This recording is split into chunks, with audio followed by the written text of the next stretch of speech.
Hi, it's Erin from Flying Off the Bookshelf, and today I want to tell you about the 10 best things to do at Yellowstone National Park. So first up, of course, we have Old Faithful. This is the most famous geyser in Yellowstone because it erupts at predictable times. That's why it's called Old Faithful.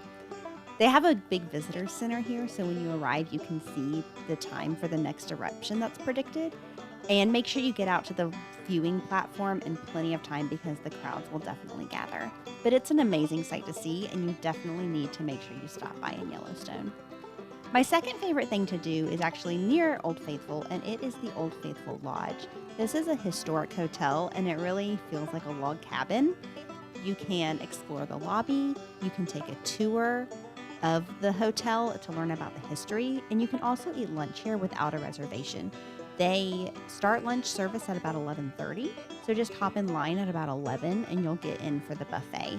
If you want to eat dinner here, though, you do need a reservation. The third best thing is in the same area, and it is the rest of the Upper Geyser Basin. So Old Faithful is part of the Upper Geyser Basin, but there is so much more to see in this area too. There's a huge area of boardwalk trails that you can walk where you can see other geysers and hot springs and all kinds of geothermal features. And all of these paths are interconnected, so you can make the path as short as a half mile, or you can go all the way to Biscuit Basin and hike 5 miles. But it's all very flat and easy, and it's definitely something that you want to make time for. It's a great thing to do either right before or right after you see Old Faithful. The fourth best thing is Grand Prismatic Spring. So if you've seen those pictures on social media of the big body of water that has like rainbow colors all around it, it's probably Grand Prismatic Spring. This is a super popular stop in Yellowstone because of how amazing it looks, and it is not far from Old Faithful, so it's a great thing to do on the same day that you do Old Faithful. It is in the Midway Geyser Basin, so there's 3 geyser basins, upper, lower, and midway. When you get to Grand Prismatic Spring, you'll want to park in the parking lot, and then there's boardwalks that go over the spring and across other springs in the area, which is really cool. But for the best views of Grand Prismatic Spring, you'll want to go to the Grand Prismatic Spring Overlook. So what you do there is you get in your car, drive a little up the road to the Fairy Falls Trail. So start hiking the Fairy Falls Trail, and when you get up a little bit, there'll be another trail that kind of juts up that'll take you to the Overlook. So climb up there and you'll have amazing views of the spring. Now, one thing to note is that early in the morning, there can be a lot of steam coming off the spring. So for the best views, later in the day is better, but you're also going to hit more crowds later in the day. So you just have to decide which is more important to you. The next best thing to do in Yellowstone is actually my favorite, and it's the Grand Canyon of the Yellowstone. So this is actually a canyon that was carved out by the Yellowstone River, and it has amazing views. You can go along the North Rim or the South Rim, or do both of them, and stop at lots of points along the way to see views of the waterfalls and the canyon. On the North Rim, the best thing to do is to hike the brink of the lower falls. So this is a trail that goes down to the top of the lower waterfall. I'd say it's moderately difficult, and it is really amazing. You can just stand at the top of the falls and feel the power of the waterfall. It's amazing. And then get great views down into the canyon as well. Then you can get back in your car and just keep driving along the North Rim for all kinds of great overlooks. On the South Rim, you'll have a similar situation where you can drive along and get great views. The best place to stop, though, is Artist Point. It is the most amazing view. Definitely make a point to stop here. Next on my list is Lamar Valley. So this is the most famous place in Yellowstone to see wildlife. It's a little out of the way because it's kind of tucked up in the northeast corner of the park, but make the point to get out there. It's amazing. Even if you hardly see any wildlife, the landscapes are absolutely breathtaking. So this is a great place to see bison, wolves, bears, pronghorn, all kinds of Yellowstone wildlife. One tip is that if you really want to see animals like wolves, you'll want to get there first thing in the morning when the sun comes up. Animals tend to be active more early in the morning or late in the afternoon, but all throughout the day you should at least see some bison, and like I said, the views are amazing no matter what. Next on my list is Mammoth Hot Springs. So I'll be honest, this is not my favorite, but people love it. So these are terraces and hot springs that truly look like something out of another planet. And you can climb boardwalks all up and down them to see all kinds of features.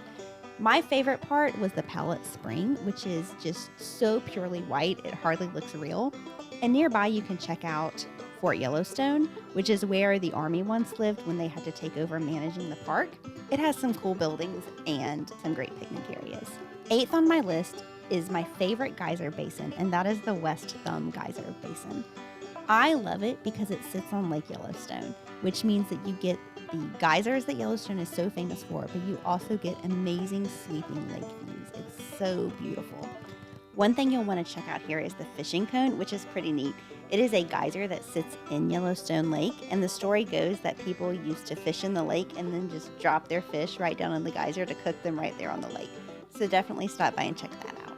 My next favorite thing to do in Yellowstone is something that you have to pay extra for, and that is an Old West dinner cookout. So this is a activity you can pay for where you get to ride a stagecoach pulled by horses through some of the less traveled parts of Yellowstone. And at the end, you get to a cowboy cookout where they cook you steak and potato salad and cornbread and cobbler. The guides have lots of stories to tell. There's a campfire, there's cowboy activities. You get to meet the horses that pulled your stagecoach, which of course the kiddos really love. This is a really fun activity, and it's something that is so memorable for the whole family. I loved it, and it's an activity that I still think about on our trip. It was so much fun. Okay, my last favorite thing to do in Yellowstone is actually not in Yellowstone National Park, but it's right next to it. It is in the town of West Yellowstone, which sits right outside the west gate for Yellowstone, and it is the Grizzly and Wolf Discovery Center. This is like a small zoo that shows off grizzly bears and wolves, and especially if you're traveling with kids, you cannot miss this one. We had so much fun here. It doesn't take a lot of time, so it's a great thing to do in the morning before you head into the park, or in the afternoon, or if you're just taking a break from being in the park. It'll just take you a couple hours to be there. But they have grizzly bears who have had to be removed from the wild, often because they were becoming dangerous to humans, and wolves who have been rescued or have been transferred from other facilities that could no longer keep them. And you can really get some close-up views of these amazing animals that you might not be able to see while you're in Yellowstone. So this is a guaranteed way to see the animals. They also have an otter building, which was so much fun. Those otters were so happy, and they were swimming up to us and like bouncing off the glass right in front of our faces. It was so cute. You can tell the animals here are loved and well cared for, and they do such a great job of educating visitors about the animals. So like I said, if you have kiddos and you're traveling to Yellowstone, or even if you're just going as adults, this is such a cool place, and definitely add it to your list, even though it's outside the national park. So these are the 10 best things I think to do in Yellowstone National Park. Let me know what you think in the comments, if you have another favorite thing that I missed, or if you agree with any of these. And if you found this video helpful, hit like and subscribe, and I'll see you again next time.